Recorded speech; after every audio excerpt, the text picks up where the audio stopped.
শুনে রাখো চট্টগ্রামের লক্ষ লক্ষ জনতা, পার্লামেন্টে যখন আমাকে এই কথা বলা হয়েছিল, প্রধানমন্ত্রী সুদ্ধা অন্তত 3 শতাধিক পার্লামেন্টের সম্মানিত সদস্যরা সেদিন বসা।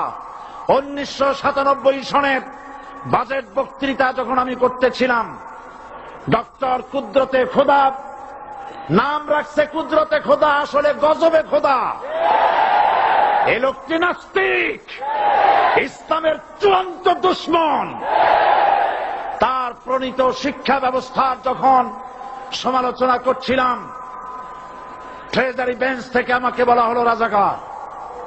আমি আমার সমস্ত শক্তি একত্রিত করে বলেছিলাম, শুধুমাত্র হিন্দুস্তানের রাজাকারেরাই আমাকে রাজাকার বলতে পারে। আমি বলেছিলাম 1973 সন পর্যন্ত আমি বাংলাদেশের কোন রাজনৈতিক দলের নেতা এবং কর্মী ছিলাম না। আমি রাজাকার নই। আমাকে রাজাকার বলে যদি তাকেও প্রমাণ করতে না পারে, 10 কোটি টাকার মানহানি মামলা দায়ের করব। আমার এই বক্তব্য সারা দুনিয়া শুনেছে। পার্লামেন্টে আমার এই বক্তব্য রেকর্ড হয়ে আছে। সেদিন 3 শতাধিক পার্লামেন্ট মেম্বারের কেউ আমার চ্যালেঞ্জ গ্রহণ করেন নাই।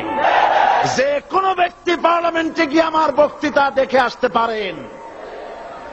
এরপরে 1997 সনের 7 অক্টোবর দৈনিক জনকণ্ঠ পত্রিকা যখন আমার বিরুদ্ধে লিখল, সেই পত্রিকায় সাইদির ওপেন চ্যালেঞ্জ 8ম পাতা, 1997 7 অক্টোবর, এত বড় 2 কলমে হেডিং।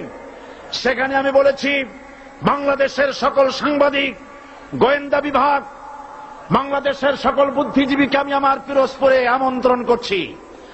আমার উপস্থিতিতে যদি কেউ প্রমাণ করতে পারে বাংলাদেশের স্বাধীনতা যুদ্ধের বিরুদ্ধে আমার কোন ভূমিকা ছিল, সজ্ঞানে স্বেচ্ছায় জাতীয় সংসদের সদস্য পদ থেকে পদত্যাগ করব। 3 বছর পার হয়ে গেছে, আজ পর্যন্ত কেউ এই চ্যালেঞ্জের মোকাবেলা করে নাই। সুতরাং আমাকে যারা রাজাকার বলবে, তারা পিতৃ পরিচয়হীন অবৈধ সন্তান।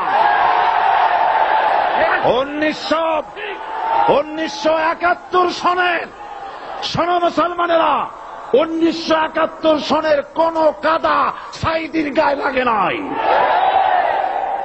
আমাকে রাজাকার বলে জনগণ থেকে বিচ্ছিন্ন করবা, জনগণ থেকে আমারে বিচ্ছিন্ন করা যাবে না, কারণ এই জনগণ আমার জন্য। দেশ বিদেশের এরকম নিত্য নতুন খবরাখবর নিয়মিত প্রতিদিন পেতে আমাদের চ্যানেলকে সাবস্ক্রাইব করুন এবং আমাদের পরবর্তী ভিডিওগুলো সরাসরি নোটিফিকেশনের মাধ্যমে পেতে সাবস্ক্রাইবের পাশে নোটিফিকেশন বেলে ক্লিক করুন। ধন্যবাদ।